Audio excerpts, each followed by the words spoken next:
I thank God I have got the oldest book in the world and the Holy Ghost. I thank Him for the old book, but more for having the oldest book in my heart, the gift of the Holy Ghost. Here I have all 4 testimonies: Greek, Hebrew, German, and Latin. Come here, ye learned men, and read it, if you can. I should not have introduced this testimony, only to show that I am right, and to back up the word Rosh, the head father of the gods. In the beginning, the head of the gods called a council of the gods. The gods came together and concocted a scheme to create this world and the inhabitants. When we begin to learn this way, we begin to learn the only true God. We find out God and what kind of a being we have got to worship. Having a knowledge of God, we know how to approach Him and ask so that He will answer. When we begin to know how to come to Him, He begins to come to us.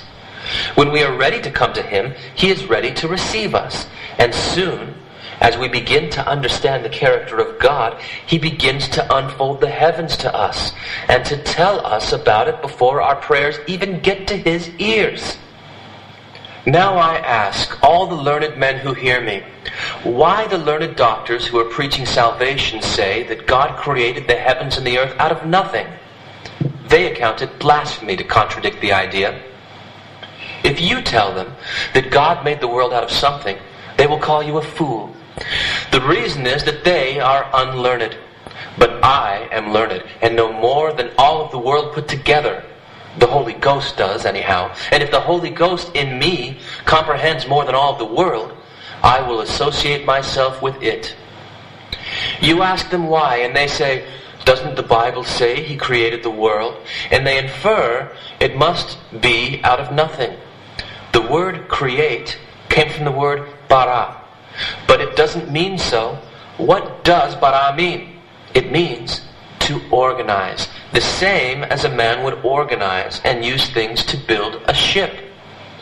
Hence, we infer that God Himself had materials to organize the world out of chaos, chaotic matter, which is element, and in which dwells all the glory. Element had an existence from the time He had. The pure principles of element are principles that never can be destroyed.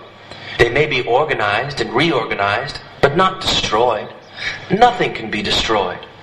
They never can have a beginning or an ending. They exist eternally. It is associated with the subject in question, the resurrection of the dead. I have another subject to dwell on, which is calculated to exalt man. But it isn't possible for me to say much, but to touch upon it. Time will not permit me to say all. So I must come to what I wish to speak of, the resurrection of the dead, the soul, the immortal spirit, the mind of man. Where did it come from?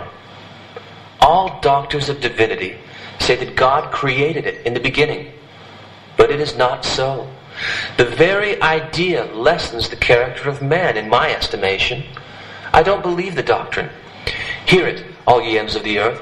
I know better, for God has told me so. I will make a man appear a fool before he gets through. If he doesn't believe it, it won't make the truth without effect.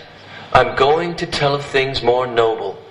We say that God Himself is a self-existent God. Who told you so? It's correct enough, but how did it get into your heads? Who told you that man did not exist in like manner upon the same principle? How does it read in the Hebrew? It doesn't say so in the old Hebrew. God made the tabernacle of man out of the earth and put into him Adam's spirit, which was created before. And then it became a living body, or a human soul. Man existed in spirit. The mind of man, the intelligent part, is as immortal as and is co-equal with God Himself. I know that my testimony is true. Hence, when I talk to these mourners, what have they lost?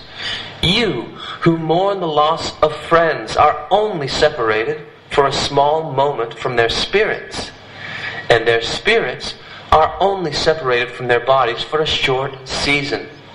But their spirits existed co-equal with God, and they now exist in a place where they hold converse together, one with another, the same as we do on the earth. Does not this give you satisfaction? I want to reason more on the spirit of man, for I am dwelling on the immutability of the spirit and of the body of man, on the subject of the dead. Is it logical to say that a spirit is immortal and yet has a beginning? Because if a spirit of man had a beginning, it would have an end. But it does not have a beginning or an end. This is good logic, and is illustrated by my ring. I take my ring from my finger and liken it unto the mind of man, the immortal spirit, because it has no beginning or end. Suppose you cut it in two. As the Lord lives, there would be a beginning and an end. So it is with man.